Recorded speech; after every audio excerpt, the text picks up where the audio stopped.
राधा स्वामी दयाल की दया, राधा स्वामी सहाय, राधा स्वामी। प्यारी साध संगत जियो, भाइयों बहनों, माताओं, बच्चों, जितने भी आप सत्संग लाभ के लिए उपस्थित हुए हो, शांति से बैठ के सत्संग लाभ उठाएं। कितनी संगत आई है, ये इस चीज को दर्शाती है कि इंसान भक्ति के प्रति कितना जागरूक हुआ है। दुनियादारी के सुखों को भी जान लिया, जीवन के बारे में भी समझ लिया, कटु सत्य क्या है। इस संसार को ये भी मान लिया कि झूठा है या सच्चा है। ये भी समझ लिया कि हमारे रिश्ते नाते कितने दिन के कितना साथ निभाने वाले हैं, किससे हमारा सच्चा और पक्का रिश्ता है और किस रिश्ते से हमारा हित है। दुनिया में रहते हुए रिश्ते हमने बनाए हैं, जोड़े हैं। समाज की स्थापना रिश्तों से ही हुई है, लेकिन उन रिश्तों में कोई भी सच्चा पक्का साथ निभाने वाला नहीं है। वो एक सपने की भांति हैं, टूट जाते हैं, छूट जाते हैं, दुख देते हैं, सुख भी मिलता है, परंतु ये एक बनावटी सा खेल सपने जैसा लगता है, जिसको हम ये सोचने पे मजबूर होते हैं कि आखिर हमारे जीवन का लक्ष्य क्या है और उस जीवन के लक्ष्य को हम प्राप्त कैसे करें। जीवन का लक्ष्य तो यही है कि इंसान के रूप में प्रभु ने हमें ये अवसर दिया कि हम संत महापुरुषों के पास जाके उनके पास नाम की दीक्षा लेके भक्ति कमाएं, क्योंकि भक्ति वाला रिश्ता सच्चा भी है, पक्का भी है, कभी टूटने वाला भी नहीं, कभी दुख देने वाला भी नहीं। इसकी तुलना जब संसार के रिश्तों से करते हैं तो निके फीके और छोटे और झूठे लगते हैं। और जो इंसान सच्चाई के साथ आके, सच्चाई का मतलब तन मन और धन से संतों से जुड़ जाता है, संत उसको इस संसार सागर से, इस जन्म मरण के रोग से, दुख कष्टों भोगने वाली जेल से सदा के लिए छुटकारा दिला देते हैं। संत यही तो कहते हैं कि तुम इंसान का चोला पाके नेक कर्म करो, इस झूठे पाखंड में, बनावटी दुनिया में, जिसकी कोई भी वस्तु हमें सुख देने वाली या किसी की भी ऐसी तासीर नहीं है जो हमें शांति प्रदान कर सके, और उन वस्तुओं के लिए हम पूरा जीवन भागते फिरते हैं, उनके लिए अनेकों पाप कर्म कर जाते हैं, झूठ कपट बेईमानी सीखते हैं, दूसरे इंसानों का दिल दुखाते हैं, उनको पीड़ा देते हैं अपने सुख के लिए, अपनी खुशी के लिए। और वो खुशी भी कैसी, चंद रोज की, चंद मिनटों की, कुछ समय के लिए। समय बीतता है, वो खुशियां उसके साथ खत्म हो जाती हैं।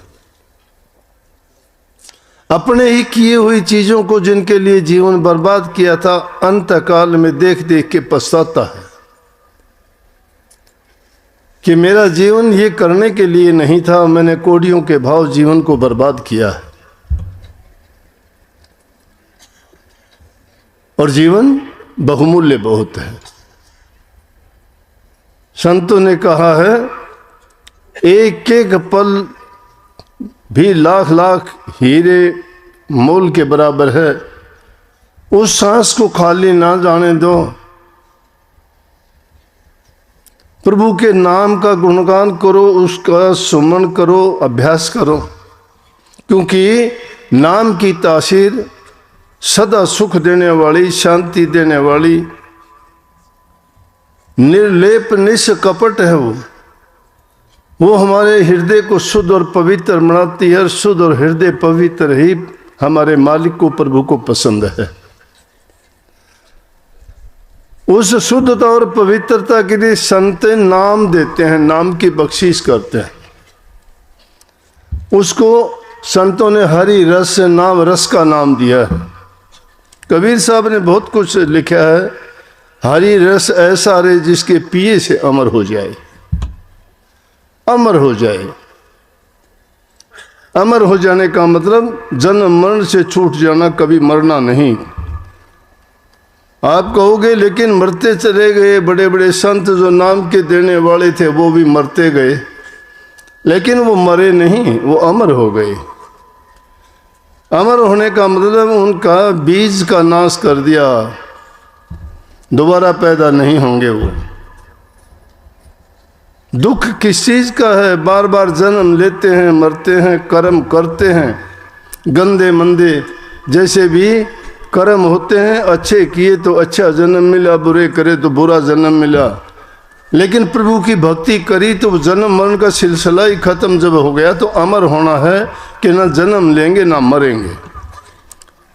इसको छोटे मायने में सोचते हैं कि अमर हो जाने का मतलब ये है कि हम सदा इस देह रूप में जिंदा रहेंगे। नहीं, ये देह तो एक गुब्बारा है, ये तो एक 5 तत्व से बनी हुई मशीन है। इसमें बोलने वाला तोता प्रभु की दी हुई रूह आत्मा है, वो उसकी अंश है। ये जर्जर हो जाता है, वो छोड़ के चली जाती है। लेकिन इसमें रहते हुए जो कर्म कमाते हैं वो कर्म फल हम बनाते हैं। ये शरीर अमर नहीं होता, 5 तत्व और 3 गुण से निर्मित है। वो 5 तत्व अलग अलग बिखर जाते हैं जब समय आता है। लिखते हैं रोजाना, सुनते पढ़ते भी हो, किसी के जाने के बाद भी कहते हो, अखबार में निकलवाते हो, कार्ड छपवाते हो, कहते हैं कि वो 5 तत्व में विलीन हो गया। 5 तत्व मिट्टी, जल, अग्नि, वायु, आकाश हैं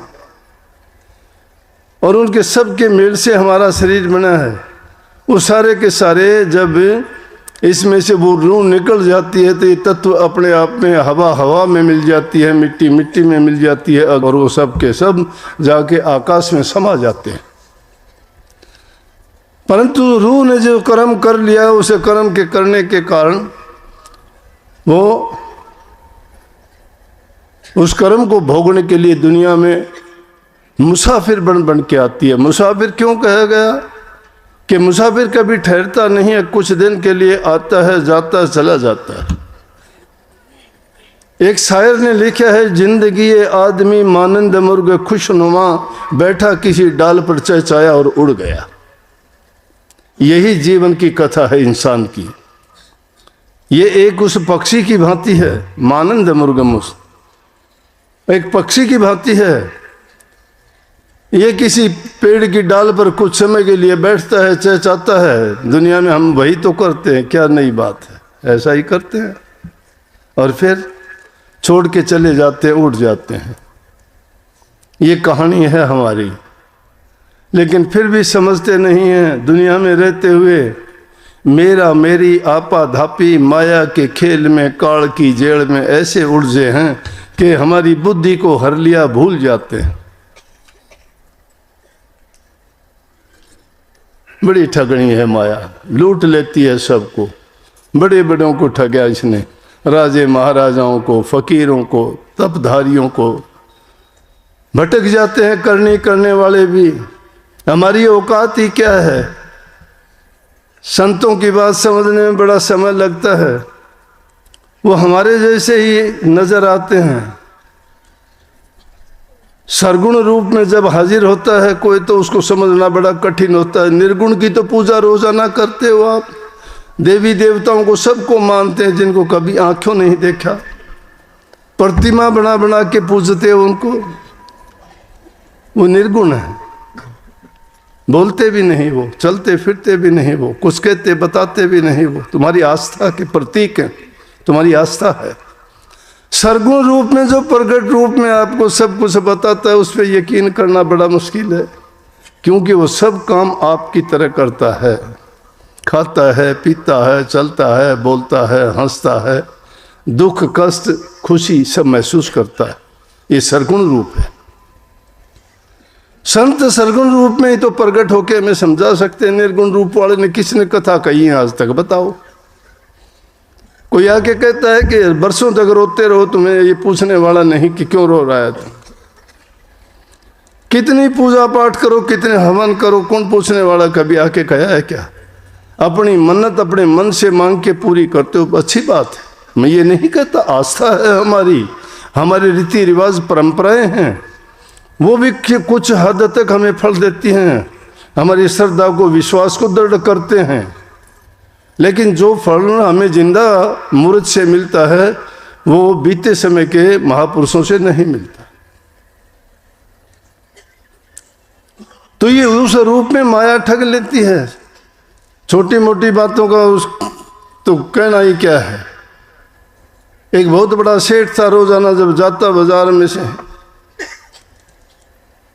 लोग उसको धनी था, लोग धन को मानते हैं, धन की पूजा करते हैं। परमात्मा कोई मायने नहीं रखता है धनवान के सामने। कहीं भी है कि गुणवंता ना जामिए जामिए धनवान, धनवान के बारने पड़े रहे गुणवान। धन वाला गुणवान को भी खरीद लेगा कि धनवान पैदा होना चाहिए, गुणवान की तो कोई बात नहीं, धन होगा तो गुणवान को खरीद लेंगे। लेकिन एक सेठ था, धनवान था। धनवान को असली धन वाला तो वो है जिसने नाम भक्ति की है, क्योंकि नाम रूपी भक्ति जो करता है उस धन को जो कमाता है उसको कोई भी न ठग सकता, न चोर सकता, न बांट सकता, न छीन सकता, न कोई हिस्सेदारी कर सकता, कोई कुछ नहीं, वो उसी के लिए है। वो कमाई की हुई उस जीव के साथ है, वही फलदायक है, वही लाभकारी है, वही गुणकारी है, वही उसके लिए हित है। बाकी तो जीवन थोथा है। सेठ रोजाना जाता, मार्केट से गुजरता, सब कहते राम राम सेठ। बोला कह देंगे। बोले राम राम सेठ। बोला बता देंगे। अरे सेठ हम तो राम राम करते हैं, कह देंगे, बता देंगे, कह देंगे। क्या बात ये? एक दिन एक ने हिम्मत करके पूछ लिया, नहीं तो किसकी हिम्मत कोई पूछ ले। बहुत पैसे वाला था। एक आदमी ने एक दिन हिम्मत करके कहने लगे, सेठ जी क्या करूं, पीछे से तो सब बात करते हैं लेकिन मैं आज हिम्मत करके आपसे पूछना चाहता हूं। बोले बोलो क्या बात है। बोले पूछना ये चाहता हूं, आप ये बताओ मुझे कि हम तो राम राम करते हैं, आप कह देते हो कि कह देंगे, बता दूंगा। आप बताओ और कह किसको दोगे? राम राम तो हम आपसे करते हैं, आपको राम राम कहनी चाहिए, राम राम लेनी चाहिए। बदले में आप कहते हो कि कह देंगे, बता देंगे। बोला घर आ जाना, वहां समझाऊंगा। एक दिन टाइम निकाल के घर गया वो। बोला सेठ जी आपने कहा था आज बताओ मुझे वो। बोले रुक। सेठ गया, जाके तजूरी खोली और तजूरी खोल के बोला यहाँ। बोला ये देख। बोला देख लिया, वो तो हमें पता ही है, बहुत धन है आपके पास। मैं धन नहीं, मैं पूछने ये आया हूँ, आप कहते हो बता देंगे। नहीं, अरे इसको तो भी बताना है। मेरे को कौन पूछता है, इसको पूछते हो। मेरे पास पैसे नहीं होते, तुम पास भी नहीं बैठने देते, इसलिए मुझे राम राम करते हो। मेरे पास ये है, राम को याद नहीं करते। अगर सच्चाई तो ये है कि राम को याद करते तो ये तो मिट्टी है, इसकी ज़रूरत ही नहीं पड़ती। लेकिन मैं समझता हूँ इस बात को, जब नहीं था मुझे कोई पूछता भी नहीं था, आज सेठ कह के राम राम करते हैं मुझे, देख ले भाई। मैं कहता हूँ बता दूंगा उसको, जाके बता दिया तुम्हें कि तुम्हें बहुत याद करते हैं लोग। इसलिए इसे माया के पुजारी हैं हम दुनिया में, गुण के ग्राहक नहीं हैं हम। संत हमें वो गुण देते हैं कि जिसको प्राप्त कर ले उसको कहा है कि हरि रस ऐसा रे जिसके पिए से अमर हो जाए। और कैसा है वो कि उसके पीने से तो ऐसा है कि आगे आगे धों लगी पीछे हरियल हो। जिस प्रकार से जंगल में कहीं आग लगा दे सब कुछ जलता हुआ चला जाएगा, एक तरफ से जलता हुआ तो जाता है, लेकिन कुछ समय के बाद में देखोगे वो वहां पे हरियाली भी होती है।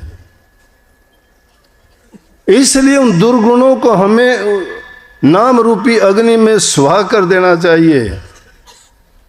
सच्चे सुरखुरी जो बन के चलते हैं वहां नाम रूपी दौलत अपने आप पैदा होती चली जाती है।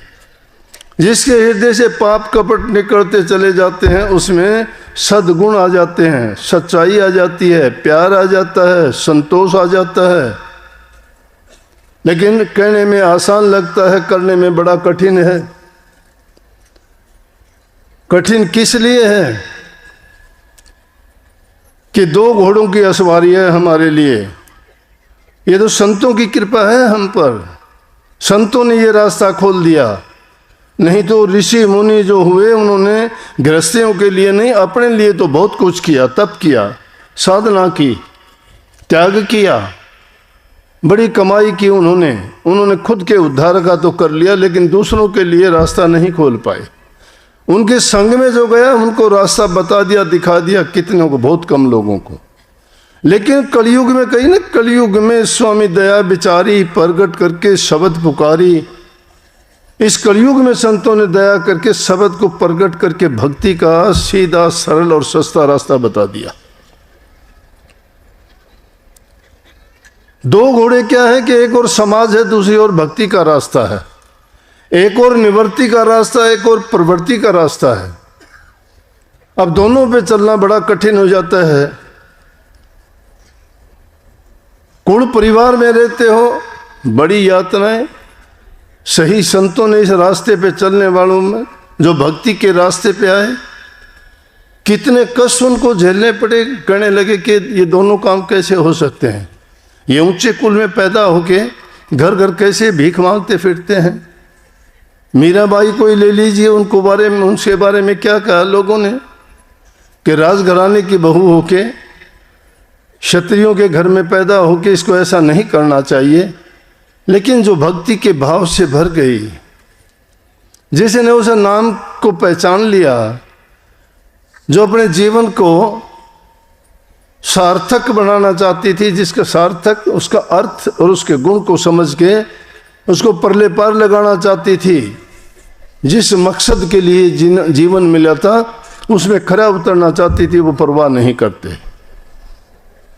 जिनको अपने निज घर जाना होता है वो परवाह नहीं करते दूसरों की कौन क्या कहता है, क्या सोचते हैं। दुनियादारी के लोग तो अपने रंग में रंग लेना चाहते हैं। शराबी शराबी बना देगा, जुआ खेलने वाला जुए की लत लगा देगा, मांस मिट्टी खाने वाला मांस मिट्टी खानी सिखा देगा, और गंदे कर्म करने वाले अपने ही पंथ को बढ़ाना शुरू कर देंगे। जिसके संग बैठोगे वैसा रंग चढ़ जाएगा। अच्छे गुणों को अपनाने में बहुत समय लगता है, लेकिन बुरी चीज़ को तो अपनाने में कोई देर नहीं लगती। उनके लिए कोई नियम कानून नहीं है, सारे नियम तोड़ के, सब बाधाओं को तोड़ के न खुला चलना पड़ता है उसमें तो। लेकिन अगर सही रास्ते पे चलोगे तो मर्यादाओं में बंध जाओगे। सबकी गंदी मंदी बातें सुननी पड़ेंगी, बर्दाश्त करना पड़ेगा, बहुत ज़्यादा मिट्टी की तरह बन जाना पड़ेगा। जैसे संतों का जीवन ऐसा बता दिया कि खोद खाद धरती से है, काट बाढ़ बन रहा, कटु बचन तो सज्जन शहर और से सहा नहीं जा। कि जिस प्रकार से धरती खोद खाद सहती है, कितना हम काम करते हैं। देखो क्या पहाड़ों को पाड़ के घेर दिया, सारे के सारे क्या झीलों को हमने मिट्टी से भर दिया, जहाँ कुछ नहीं था बड़ी बड़ी बिल्डिंगें खड़ी कर दी। इसको मिट्टी कहीं से कहीं उठा के डाल दी, टीपे थे वहाँ झील बना दी, झील थी उनको भर दिया। तो खोद खाती धरती सहती है, फिर भी ये कोई बदले में ऐसी कार्रवाई नहीं करती। और जंगलों को नित्य प्रति काटते रहते हो, तो उसमें जो बर्दाश्त करने का मादा है वैसा हम में होना चाहिए। कटु वचन सज्जन से है सज्जनता, अध जल गगरी छलकत जात, जिसके हृदय में छोटा दिल होता है विशालता आनी चाहिए। छोटे दिल वाला बर्दाश्त नहीं कर सकता, विशाल हृदय वाला सोच के काम करता है। इसलिए संतों ने कहा है कि वो चीजें बर्दाश्त करने की आप में क्षमता आनी चाहिए कि कोई कुछ कर ले चिंता नहीं करना, बुरी भली सब की से लेना। शब्द है मन लाग्यो यार फकीरी में, जो सुख देखा राम भजन में वो नहीं अमीरी में। उस अमीरी में माया में वो सुख नहीं है जो राम भजने में देखा है। और उसमें क्या कहा, भली बुरी सबकी सुन लीजिए, कर गुजरान गरीबी में। भला कहता है तो भी सुन लीजिए, बुरा कहता है भी सुन लीजिए, लेकिन भला कहता है तो गाफिल ना होइए, बुरा कहता है तो उसमें क्रोध ना उठाइए। समता का भाव आ जाना चाहिए। समता का भाव जब दिल में आएगा, शांति जिस दिल में रहेगी, नाम भक्ति उसी में ठहर पाएगी, नहीं कर सकते। सब दुनिया जितनी भी है सब हमारी है, कोई पराया नहीं है। ये सारी जायदाद प्रभु की है, हम प्रभु के हैं। फिर हम में विषमता कैसी, दूरियां कैसी, ये द्वेष कैसा, ये ईर्ष्या कैसी? छोटेपन के कारण, विशालता नहीं है। नफरत क्यों पालते हैं? प्यार का नतीजा कितना सुखद है, कितना अच्छा है, जिसको देखते ही दिल खिल उठता है। हर तरफ खुशी ही खुशी होती है, फिर क्यों त्यागते हैं उसको? ये तासीर नाम भक्ति की है। नाम भक्ति जब जिसमें आएगी उसकी बुराइयां दूर चली जाएंगी। तो संतों ने इस कलयुग में प्रकट करके कह दिया कि ये दो घोड़े जो हैं दोनों पे असवार होना दूर की बात नहीं, बहुत आसान है। ये तो संतों का रास्ता तो 4 घोड़ों पर भी असवार होने का है। और वो 4 घोड़े क्या है? धर्म, अर्थ, काम और मोक्ष। ये 4 पदार्थ हैं जो संत सहज में ही दे देते हैं। और उनसे क्या मिलता है हमें? भक्ति, ज्ञान और वैराग्य और योग, 4 चीजें उनसे प्राप्त होती हैं। बड़ी आसान सी लगती होंगी बोलने में, सुनने में भी, लेकिन उनमें से एक को भी निभाना बहुत बड़ी चीज है। अगर कोई निभाना सीख जाता है तो क्या कहने फिर। तो कबीर साहब ने कही 2 की गिनती नहीं है। 2 का तो क्या है? संतों ने तो ऐसा रास्ता खोल दिया कि तुम ज्ञान भी इससे प्राप्त कर सकते हो, त्याग भी इसमें कर सकते हो, नाम भक्ति भी इसमें कर सकते हो, सेवा भी इसमें कर सकते हो। और ये सब प्राप्त होने के बाद आप कल्याण के मार्ग पर चलते हो। मुश्किल नहीं, हमारे लिए किया ये। गृहस्थियों के लिए कहा कि नाम के रास्ते में काम बाधा नहीं है। गृहस्थ को भोगो, लेकिन उसको गृहस्थ को किस प्रकार से कि जिस प्रकार से जल में मुर्गी रहती है, जिस प्रकार से कमल कीचड़ में रहता है, कितना ही कीचड़ क्यों ना चढ़ जाओ, कमल उसमें डूबता नहीं, ऊपर चलता जाएगा। मुर्गा भी कितने भी पानी में कितने दिनों तक उसके अंदर रहे, लेकिन जब उड़ना चाहेगी जल से ही उड़ारी ले लेगी, उस पर असर नहीं है। इस दुनिया में रहते हो, जब पराया है तो पराए घर में जिस प्रकार रहते हो ना, उन चीज़ों को देखते हो, भोगते हो, उनका आनंद लेते हो, लेकिन जब उसको उस घर से जाते हो तो कोई चीज़ आप लेके तो नहीं जाते ना। ये दुनिया झूठी इसलिए है कि हाँ, कि पदार्थों को लेके जाने की किसी की ताकत नहीं है। तो जब उन चीज़ों को लेके ही नहीं जाना है तो उनके पीछे क्यों भागते हो? जिन्होंने हमें हमारा साथ नहीं देना है, साथ देने वाली चीज़ वो हरि रस है, नाम रस है। और जिसने हरी रस बहुत महंगे मोल का है, आसान नहीं है। हरी रस महंगे मोल का बिरला जाने कोई, लेकिन हरी रस तो वो लेंगे जिसके धड़ पे शीश ना होए। धड़ पे शीश नहीं हो वो ले सकता है इस रस को।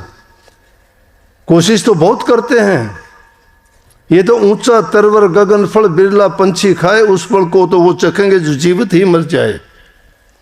ये ऐसे तरवर का फल है जो बहुत ऊंचाई पे लगा हुआ है। खाना तो सभी चाहते हैं उसको, मुंह में पानी टपकता है, लेकिन उसको खाता कौन है? जो जीवित मर जाता है। जीवित मुर्दा होए बिना काम नहीं चलता, और जीवित मुर्दा होया नहीं जाता इंसान से। तेर मेर बड़ा छोटा, कुल परिवार धन दौलत अभिमान इंसान का, पद प्रतिष्ठा इज्जत धन दौलत ये बड़ी हैं। मैं ऊंचे परिवार का हूं, मैं ताकतवर हूं, बलवान हूं, मैं धनवान हूं। अरे वहां भक्ति में धन की जरूरत नहीं है, बल की जरूरत नहीं है, त्याग की जरूरत है। त्यागी बनो। जो त्यागता है उसको सब कुछ मिलता है, जो अपनाने की कोशिश करता है उससे सब छीन जाता है। कोशिश करके देखा करो, घबराओ नहीं। कुदरत का नियम है, तुम एक दाना अगर देते हो हजारों दाने पैदा होते हैं। पाप का बीज मत बोया करो, नहीं तो हजारों बीज पैदा होंगे। भक्ति रूपी बीज बोया करो, तुम्हें मालो माल कर देगी। कठिन है, एक बार समय लगता है, लेकिन करत करत अभ्यास के जड़मती होत सुजान, रसरी आवत जात तो शिल पर गिरत निशान। एक दिन में नहीं, रस्सी भी घूमते फिरते चलती है तो पत्थर की शिला पर भी निशान डाल देती है, कितनी वो नरम है, पत्थर कितना सख्त है। तो ये साबित करती है कि अभ्यास नित्य का बहुत आदमी को शक्ति देता है। हमें अभ्यास किस चीज का करना चाहिए? उस अमीर रस के पान का, भक्ति रस का, गुरु से प्राप्त जो नाम है उसका सुमन करना चाहिए, उसका अभ्यास करना चाहिए। और जब अभ्यास करते हो तो दुनियादारी की चीजों को भूल जाना चाहिए। ये नहीं चल सकता कि उन चीजों को भी मन में रखो, जबान से कुछ बोलते रहो। लोग दिखावा भक्ति नहीं, भक्ति हृदय से करो, भक्ति अपने विचारों से करो, शुद्ध हृदय से करो। जीवन को पवित्र बनाओ, चरित्रवान बनाओ। जो इंसान चरित्रवान नहीं है भक्ति नहीं कर सकता। ये दुनियादारी का इन जो पाप कर्म है उनका ऐसा दबा है जो भक्ति के रास्ते में उसको रोक के खड़ा कर देता है कि नहीं बढ़ने देता।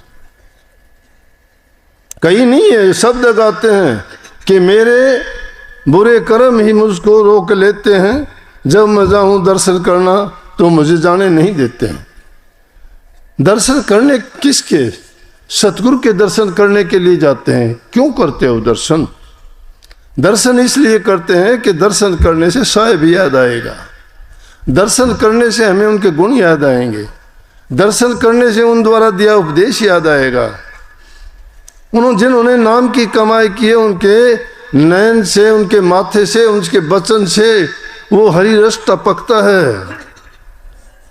उसका पान आंखों से किया जाता है, उसका पान श्रवण से किया जाता है। उसको रखने के लिए हृदय रूपी कमरे में जो बंद है, जिसका रास्ता है तो कई, लेकिन ये हृदय और आंखें हमारी वो रास्ता है जिससे हम वो ग्रहण करते हैं।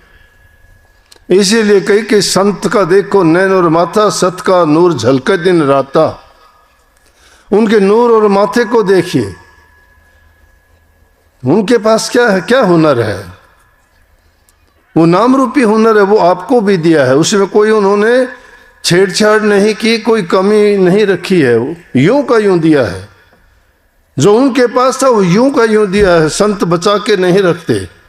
संत चाहते हैं कि सबका हित हो, सबका कल्याण हो, सर्वहित और सर्वजन सुखाय की बात करते हैं। उनके पास द्वेष ईर्ष्या नहीं है, उनके लिए ऐसा ही धनवान है, ऐसा ही बलवान है, ऐसा ही उनके लिए गरीब है, वैसा ही उनके लिए रोगी फकीर है। सबके साथ समान व्यवहार है। जो शिक्षा दीक्षा वो देते हैं किसी को छिपा के नहीं, सबके सामने देते हैं। लेकिन ये तो क्षमता अगले की होनी चाहिए, सुनने वाले की, कि वो कितनी ग्रहण करता है। परंतु धीरे धीरे अगर कोशिश करोगे तो मन मान जाएगा। सबका मन बराबर नहीं है, एक जैसे हमारे संस्कार नहीं हैं, एक जैसी जिंदगियां बिता के नहीं आए हैं पिछले जन्मों से, सबके कर्म एक जैसे नहीं हैं, अलग अलग सब अपने पल्ले अपने कर्मों का फल बांध के जो लेके आए हो भुगतना पड़ेगा। और उसका कर्ज उतारना चाहते हो तो वो सिर्फ नाम से ही उतारा जाएगा। नाम रूपी वो दौलत है, उस कर्म के कर्जे को उतार देगी, आगे के लिए तुम्हें वो रास्ता दे देगी कि तुम्हारा कर्म वो बनेगा ही नहीं, कर्म फल नहीं बनेगा। इसलिए संत कहते हैं जीते जी सब कुछ जो बर्दाश्त करना सीख जाता, मरना सीख। मुर्दे आदमी पर आप कुछ भी कर लो, उसको ना पीड़ा होगी, ना दर्द होगी, ना महसूस होगा। मुर्दा होने का अर्थ यही है।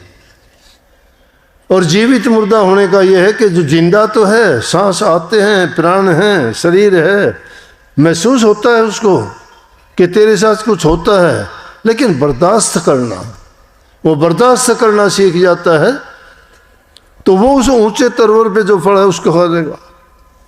जिन ढूंढा तिन पाया गहरे पानी पैठ में बपूरा बू डंडरा रहा किनारे बैठ। जिसने पाया उसने उसे गहरे पानी में सागर में डुबकी लगाई, वो जाके मोती लेके आया। किनारे पे मोती नहीं मिलते। देखा देखी भक्ति संसार करता है। कोई बिरला भगत ऐसा है जो समझ के साथ काम करता है, लेकिन दुनिया कपट से भरी पड़ी है। परंतु हम उनके कपट को क्यों देखें?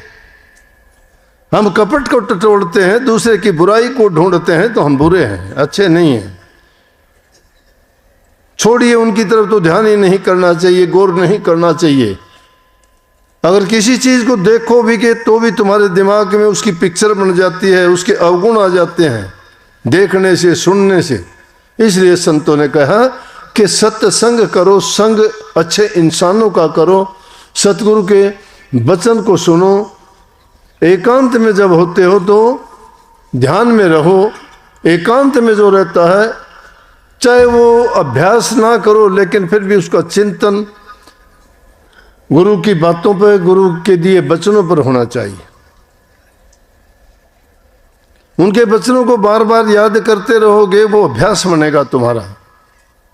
फिर तो तुम्हें बिना कहे ही, बिना सोचे समझे भी याद आएगा वो। लेकिन हम भूल जाते हैं, थोड़े से लालच के लिए अपना ईमान बेच देते हैं, थोड़े से स्वार्थ के लिए भूल जाते हैं कि हमें क्या करना चाहिए। बुद्धि भ्रष्ट हो जाती है। लाइन से उतरने के बाद फिर लाइन पे चढ़ना बड़ा मुश्किल हो जाता है। संतों का रास्ता बड़ा सुगम है, लेकिन सुगम के साथ साथ चलने में बड़ा कठिन भी है। लेकिन जो चलना सीख जाता है और पक्का बन के जो उस रास्ते पे चल निकलता है, तो मालिक और सतगुरु उसकी मदद करने के लिए अंग संग उनके साथ रहते, उसको भटकने नहीं देते। अनेकों ऐसे उदाहरण मिलेंगे आपको। जब भी भटकने का टाइम आया, सतगुरु प्रकट हो गए और प्रकट होके उसको समझा दिया, किसी न किसी रूप में कह दिया कि क्या करता है, तेरा ये काम नहीं था भाई, सही रास्ते चल। और वो फिर भूली वस्तु उनको याद दिला देते हैं, देह रूप में भी याद दिलाते हैं, और वो निर्गुण रूप में, उनके सौपन में, उनके ध्यान में, उनके अभ्यास में, और कई बार तो साक्षात प्रकट होके भी गुरु बता देगा। साक्षात प्रकट होके, जाका हृदय शुद्ध है वो खोज शब्द में ले। जिसका हृदय शुद्ध है, पवित्र है, वो उस दर्पण की तरह हो गया है जिसमें जमी हुई धूल को साफ कर देने पे वो इंसान की चित्र को सही दिखाता है, तस्वीर को। दर्पण में खोट नहीं है। हृदय के दर्पण को मांजते रहिए, साफ करते रहिए। इसकी सफाई उस हरि नाम से होगी, और वो हरि नाम अमृत कर देने वाला है, और वो संतों से मिलता है। संतों का संग करो, नेक काम करो, नेकी करने की आदत डालोगे, वो अंग हैं भक्ति के।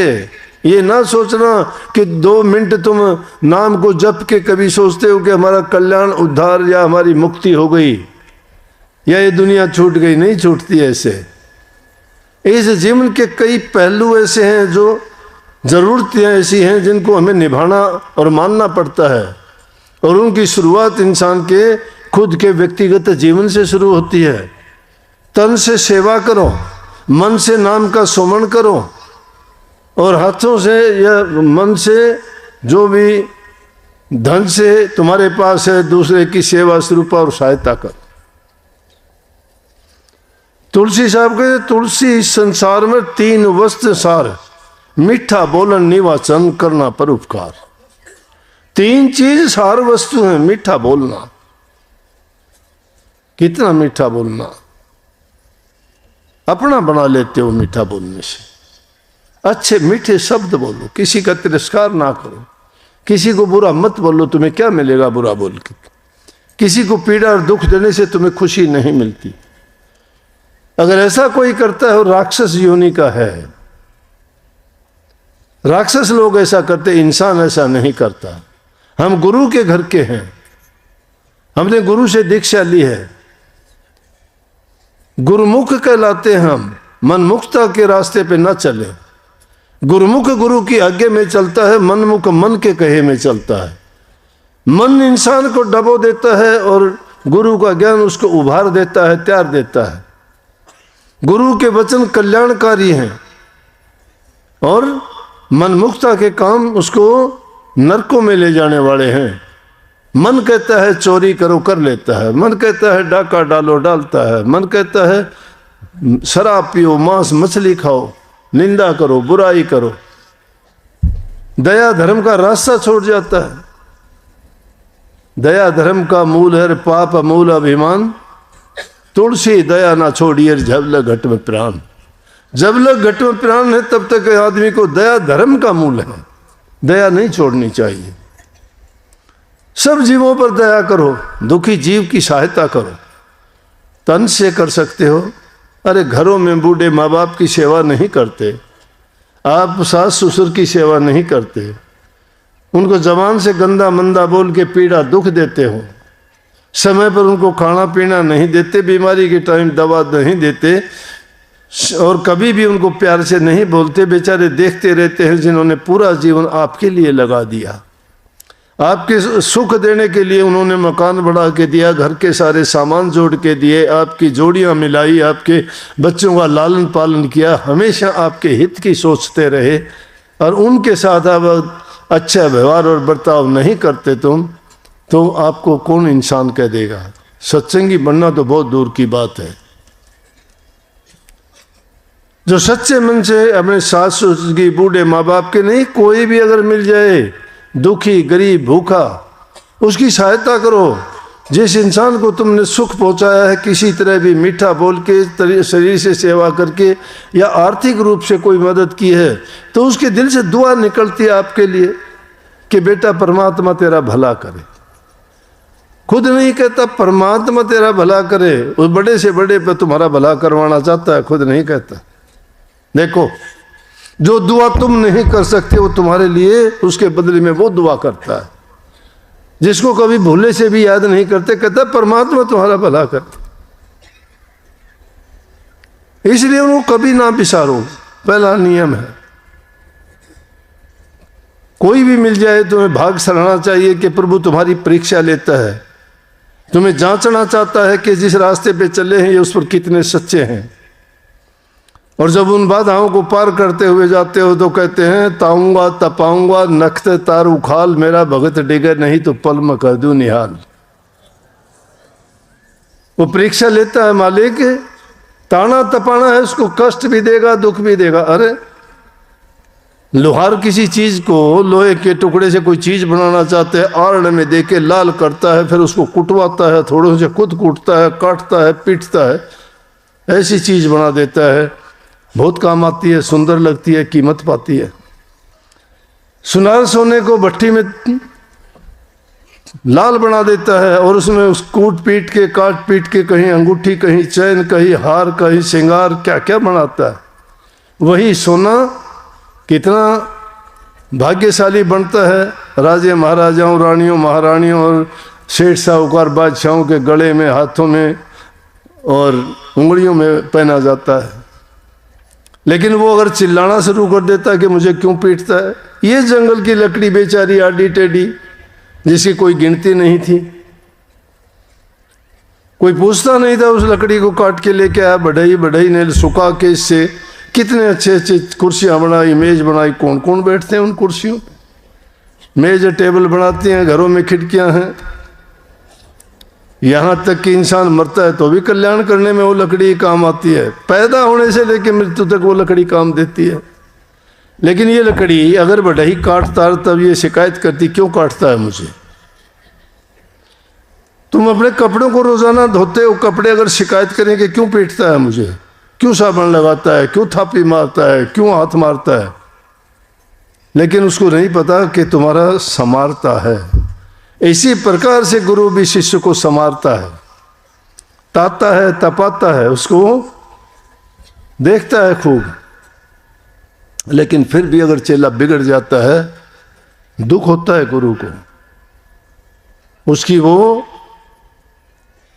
चीज है जिसके लिए उन्होंने मेहनत की थी, और किसी की मेहनत करी हुई चीज जब बिगड़ती है उसको कष्ट होता है, दुख होता है, बड़ा कठिन होता है। बल्कि एक शब्द आया करता है, बड़ी सार्थक बात कही उसमें कबीर साहब ने, तू चाल चले से काग कीरमन हंस जान के पाया। गुरु तो काग से हंस बना देता है ना, अरंड से चंदन बना देता है, कुर्डी से महल बना देता है, राई से पहाड़ बना देता है, वो भिखारी को गद्दी दिला देता है, बांझों के पुत्र जना देता है। ताकत है उसमें, कहाँ से आ गई? नाम की शक्ति, नाम की कमाई की। नाम वो दौलत है, उस नाम की कमाई। लेकिन उस तक पहुंचते पहुंचते इंसान को अपने आप को ऐसा बना देना पड़ेगा जैसे रबड़। रबड़ को कितना ही बधा लो, छोड़ोगे वहीं आ जाएगा। छोटा बनाओ, बड़ा बनाओ, खींचो, लचीला, हर जगह फिट हो जाए। संतों की ये रीत है, ये शिक्षा है। जो जो नाम की कमाई करते चले जाओगे त्यों त्यों आपके अंदर शीलता, सबर, संतोष आता चला जाएगा। चेहरे का रंग रूप बदलना शुरू हो जाएगा। आप ये देख लेना, बुरा ना मानना मेरी बात कर, अगर बुरी लगे तो मैं माफी पहले मांग लेता हूं। लोहे का काम करने वाले का रंग काला हो जाता है, सोने का काम करने वाला रंग पीला हो जाता है, होता है कि नहीं? और खेती में काम करने वाले किसानों का रंग काला हो जाता है धूप में। जैसा जो काम करता है उसका असर उस पर यूं का। और कोई कसाई या बुचड़ है जो रोजाना मुर्गे बकरे मारता है, उनमें वो खुशबू हो जाती है। गांव में जाएंगे तो कुत्ते उसको भौंकना शुरू कर देंगे, उसमें बदबू आती है उन चीजों की।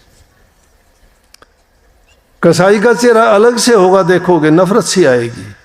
चेहरा देख के पहचान कर लोगे कि ये ऐसा लगता है, किसी को हो ये राक्षस जैसा लगे। और किसी का शील स्वभाव होगा, देखो देखो कितना ये शील स्वभाव, लगता नहीं है ये ऐसा होगा। मतलब जो इंसान जैसा कर्म करता है वैसे उसके चेहरे पर वो आभा, वो तस्वीर यूं की यूं उभर जाती है। ये चेहरा इंसान के हृदय की इंडेक्स है, उसके चेहरे की बातें बता देता है कि ये क्या सोचता है, ये कैसा इंसान है। इसलिए हमें जो चोला मिला है, ठाठ से जियो, बड़ा सुंदर है। क्या कमी है आपके शरीर में? शिकायत रोजाना करते हो, शिकायत करने का मौका देते हो, आप बिना जरूरत का खाते हो, बेटेम के सोते हो, उठने के समय सोते रहते हो, समय पर कोई काम करते नहीं हो। जो इंसान समय पर खाता है, समय पर सोता है, समय पर उठता है, समय पर टाइम अपना पाबंदी है, टाइम के विरुद्ध काम करोगे वो प्रकृति है, प्रकृति के विरुद्ध काम करके कोई सुखी नहीं रह सकता। प्रकृति के साथ कदम से कदम मिला के चलोगे, सुखी रहोगे। इंसान ने अपने स्वार्थ के लिए जमीन में खोद खाद कर दी, वातावरण को तब्दील कर दिया, प्रकृति भी बदला लेगी। पेड़ों को काट दिया, गर्मी होने लगी, बरसात कम होनी शुरू होगी। जंगली जानवरों को मार दिया, उनको छिपने रहने की जगह नहीं है। पुराने जमाने में पक्षी जो चिड़िया वगैरह होती थी, आज नहीं है, वो कहाँ गई? इंसान ने उनको अपने स्वार्थ के लिए खत्म कर दिया है। इसलिए किसी के साथ ऐसा बर्ताव ना करो कि जिसके कारण हमें उसके बदले में बुरा मिले। अगर अच्छा चाहते हो तो अच्छा करो, सुख चाहते हो सेवा करो, मुक्ति चाहते हो तो भक्ति करो, और जीवन में सुख चाहते हो तो नेक कर्म करते जाओ, तुम्हें सुख मिलेगा। शांति से जीवन, कुछ भी ना करोगे। कही है, रे मन भला ना कर सके, बुरे पंथ मत जा, अमृत फल चाखा नहीं तो विष फल खाए खा। अरे मन तो अच्छा नहीं कर सकता तो बुरा ना कर, क्योंकि अगर तो अमृत फल चाखने का तेरी तक क्षमता नहीं है तो तुम विष फल भी क्यों खाता है, जहर भी क्यों खाता है। संतों का सत्संग बना, सुन सत्संग करो रे, जो सत्संग ना ही बने तो संग करो हरि नाम जपो रे, जो तुम हरि नाम ना जप सको तो किसी का बुरा ना करो रे, जब बुरा करने से ना बचो तो उससे तो मर जाना भलो रे। जब कुछ भी नहीं कर सकते तो क्यों जीतते हो, फिर मर जाना अच्छा है उससे। तो ये जीवन भार बना लिया हमने। पृथ्वी पर भार मत बनो। दुनिया में आए हो तो कुछ करके जाओ, नहीं तो 10 दिन के बाद कोई नाम लेने वाला नहीं होगा आपका। 10 दिन बैठेंगे, थोड़े दिन याद करें, कोई याद नहीं करता। अच्छे और नेक कर्म करके जाओ, तुम्हारा कर्म तुम्हें जिंदा रखेगा, अमर बना देगा। कहेंगे ये काम उसने किया था। आज क्यों मीराबाई का, क्यों सेजोबाई का, क्यों कबीर, दादू, पलटू, नानक साहब के नाम आज भी लिए जाते हैं? कितने साल हो गए उनको गुजरे हुए, उन्होंने महान काम किए थे। उनके महान और पूज्य काम जो थे, प्रभु की भक्ति की थी सबसे मुख्य काम। वैसे तो उनके पास खाने के लिए रोटियां तक नहीं थी, लेकिन बेपरवाह होके उन्हें प्रभु के नाम में जो रस पाया वो जगत के सुखों में नहीं मिला। मेहनत से अपना कमा के खाओ, अपना काम किया करो, किसी की दूसरी की चीज पर नियत ना रखो। अगर दूसरे की चीज पर नियत रखोगे तो तुम्हें बदले में उसका चुकाना ही पड़ेगा। अच्छा करोगे अच्छा फल मिलेगा आपको, कोई बदलने वाला नहीं है। तो जीवन बड़ा पवित्र है। ये एक संकल्प लेके जाइए आप लोग, बच्चों को अच्छी शिक्षा दो। आज युवा पीढ़ी जिस रास्ते पे चल रही है उस रास्ते पे अगर गई तो ऐसी हालत हो जाएगी कि इंसान पशु तुल्य बन जाएगा। कुछ बच्चों को अब भी हम देखते हैं, कई बार ऐसे बच्चों से टकराव होता है, उनके मुंह फटे हुए होते हैं, खून होते हैं, कोई शराब के नशे में, कोई इंजेक्शन लगाते हैं, कोई सुल्फा, भांग, अफीम, चरस, पता नहीं क्या क्या नशे करते हैं। वो जवानी के टाइम में भी उनके चेहरे देखने में ऐसे लगते हैं जैसे वो 80 साल के बूढ़े बुजुर्ग हों। घर बर्बाद, धन बर्बाद, शरीर बर्बाद, बेइज्जती, वो कुल का नाम रोशन करेंगे क्या? अरे जीवन अपना बर्बाद करते हैं, बदनामी परिवार की करते हैं, और फिर उनको क्या इनाम मिलेगा इसका? जीवन इंसान का मिला है, लेकिन कमी है हमारी है, उसे माँ बाप की कमी है, बच्चों की कमी नहीं है। हमने उनको जरूरत से ज़्यादा छूट दे दी है। हमने उन पर नज़र नहीं रखी हमारा बच्चा क्या करता है। हमें पता लगते हुए भी कि इसने बुरा काम किया, हम उसका साथ दे देते हैं। दूसरा आदमी हमें आके उसकी कमी बताता है, हम उस आदमी से झगड़ा करते हैं, बच्चे की कमी दबाने की कोशिश करते हैं। दाबा खराबा करता है, दबाया ना करो, उजागर किया करो। अगर तुम पक्षपात करोगे तो वही बात बनेगी। ये हाथ इंसान का उसको आशीर्वाद देने के लिए उठता है, लेकिन ये पहले उसके लिए, इस गाल के लिए उठा होता तो वो खराबी नहीं करता।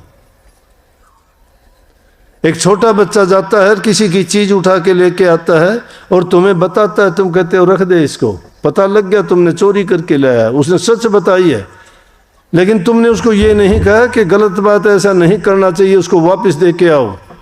और नहीं तो एक चाटा लगाओ जो जिंदगी भर उसको याद रहे कि मैंने एक कलम चोरने पे मुझे थप्पड़ मिला था। समझिए, उसको वो थप्पड़ ना मारना पड़े, वो थप्पड़ आशीर्वाद का सिर पे मिलना चाहिए नेक काम करने पे, कि शाबाश बेटा तुमने नेक काम किया। किसी ने इसी तरह से कलम चुराई, बाद में उसने छोटी मोटी और चोरी शुरू कर दी और बाद में वो इतना बड़ा चोर और डकैत हो गया। तो कहते हैं उसका परिणाम ये हुआ कि उसको फांसी तक का हुक्म हो गया कि इसने बहुत गलत किया, इसको फांसी दे दी जानी चाहिए। फांसी जब चढ़ाते हैं तो उससे पूछते हैं कि तेरी आखिरी इच्छा क्या है बताओ। तो उस बच्चे को जब तो जवान हो चुका था, जब फांसी पर ले जाने लगे और उससे पूछा कि तेरी कोई आखिरी इच्छा हो तो बताओ, हम पूरी करेंगे। बोला मेरी माँ से मिलवा दो, मेरी आखिरी इच्छा है कि मरने से पहले मेरी माँ से मिलना चाहता हूँ। उसकी माँ को बुलाया गया, उसकी माँ जब उसके पास आई तो कहने लगे, रोने लगी बेटा। बोला कि रोने की बात नहीं है माँ, तूने बहुत प्यार दिया, जन्म दिया, पालन पोषण किया, मेरी हर बात का आपने समर्थन किया, इतना प्यार था, आखिरी वक्त है, अगर मुझे वो पहले दिन ही गलत काम किया था रोक देती था मेरी ये हालत नहीं होती, फांसी नहीं टूटता, मैं फांसी नहीं टूटता। इसकी जबान ने मुझे शाबाशी दी थी और ये जबान उसी दिन मुझे कह देती कि निकम्मे आदमी गलत काम किया है, ऐसा कभी नहीं करना, वो शिक्षा नहीं दी। इसलिए प्रेमियों बच्चों पर ध्यान रखो, हमारी सबसे बड़ी संपत्ति दौलत वही है। उसके लिए देखो तुम कितने कितने कष्ट उठाते हो अपनी संतान औलाद के लिए, झूठ कपट बेईमानी भी कर जाते हो, लेकिन उसको अगर यूं बर्बाद करोगे तो क्या मिलेगा? फिर शिकायत करते फिरते हो। अरे माँ बाप की संतान अपने माँ बाप का नाम रोशन करती है, लेकिन आज तो नाम रोशन का मिट्टी में मिलाते हैं। मिट्टी में कौन मिलाता है? दूसरा कोई नहीं, हम खुद मिलवाते हैं। बच्चों को अच्छे कपड़े दो, खाने के लिए अच्छा भोजन दो, पढ़ाने के लिए अच्छी शिक्षा दो, जरूरत के लिए उनकी जरूरत पूरी करो। मैं क्या करता हूँ, इच्छा पूरी ना करो उनकी। इच्छा तो पता नहीं कौन क्या कर लेगा। इच्छा पे कहेगा फ़ोन दे दे, इच्छा पे कहेगा मोटरसाइकिल दे दे, इच्छा पे कहेगा मुझे ये कपड़े चाहिए, इच्छा पे कहेगा मुझे ऐसा खाना चाहिए। देखते हैं आजकल बाजार का खाते हैं बच्चे, पूछते हैं तो कहते मानते ही नहीं। अरे बच्चे मानते नहीं, तेरा बच्चा है कि और किसी का है, क्यों नहीं मानता? छोड़, अगर आज नहीं मानता तो कर को भी ये नहीं मानेगा। इसलिए जो दुख आगे जाके भोगना आज ही भोग ले, आज ही कर दे फैसला, जा भाई। कहते हैं कोई आदमी बचाने वाले को तो बचाएंगे। अरे तुम बीमार होते हो दवाई लेते कि नहीं लेते? बुखार होता है दवाई लेते हो ना? रोटी रोजाना खाते हो कि नहीं खाते? क्योंकि जिंदा रहो। पानी पीते हो कि नहीं? ताकि जिंदा रहो। इसलिए जिंदा रहने के लिए तो लाख कोशिश करते हो। शरीर को सर्दी से बचाते हो, गर्मी से बचाते हो, खाना देते हो, पानी देते हो, रोग बीमारी में दवाई भी देते हो। देते कि नहीं देते? लेकिन एक मरने वाला कहता मैं तो मरूंगा, कौन रोकेगा उसको? आज बचा देगा, कल मरेगा। मरना तो उसकी मर्जी, कहीं भी मर जाएगा जाके। क्या ये हम खुद उसको कहते हैं डरते हुए, हाथ पांव जोड़ते हैं, ना बेटा ना ना ठीक है कोई बात नहीं, कर दिया तो कर दिया। अरे कर दिया तो कर दिया, क्यों? गलत काम है। उसको अभी से रोको, अच्छी शिक्षा दो। इसलिए दोषी बच्चा नहीं है, वो तो अज्ञानी है, उसको पता नहीं है। छोटा बच्चा है, बोलना नहीं जानता, आग पकड़ने को जाता है, पकड़ने देते हो क्या? जब रोक देते हो कि ना हाथ जल जाएगा। बड़ा होने पे ये क्यों नहीं कहते कि तेरा जीवन बर्बाद हो जाएगा, ना करिए काम। इसलिए अच्छी शिक्षा दे के अपने बच्चों को अच्छी तालीम दो। उस दौलत को तुम बचाओ, उनके लिए धन इकट्ठा ना करो, उनके लिए मारा मारी करके अच्छे महल ना बनाओ, उसको पंगु ना बनाओ, उसको सेल्फ डिपेंडेंट बनाओ, खुद पर उसको आधारित बनाओ कि खुद करना सीखे, वो अपना जीवन जीना सीखे। उसको पंगु बना के छोड़ देते हो कि ले तेरे लिए मकान भी बना दिया, तेरी शादी भी कर दी, तेरे लिए इतना धन भी जोड़ दिया, पूरी ज़िंदगी खाना ऐश आराम से, फिर वो क्या करेगा? फुर्सत होगी कि दारू का पिएगा, सुल्फा गांजा पिएगा और उल्टे रास्ते पे चलेगा, झगड़े मुकदमे करेगा। बर्बादी का रास्ता दे दिया हमने उसे। ये माया का रूप है। यह माया बड़ी दुधारी तलवार है, दोनों तरफ से काटती है ये। माया दो फल की रूखड़ी है। इसको ठीक ढंग से जो खर्चता खाता है तो उसको मुक्ति देती है, लेकिन बर्बादी के रास्ते पर चलता है तो उसको बर्बाद करके नरकों में पहुंचाती है। लेकिन सबसे उत्तम है नाम भक्ति। नाम भक्ति हरि रस नाम में है। हरि रस, नाम रूपी रस, जिसको पीने से अमर हो जाता है, आनंद आता है, मन बलवान, शरीर बलवान, जीवन सफल, मुक्ति मिलती है। उस नाम को कभी ना भूलो। संकल्प लेके जाओ कि हम रोजाना दोनों टाइम एकाग्रचित होके उस नाम का सुमरण किया करेंगे, मस्त होके।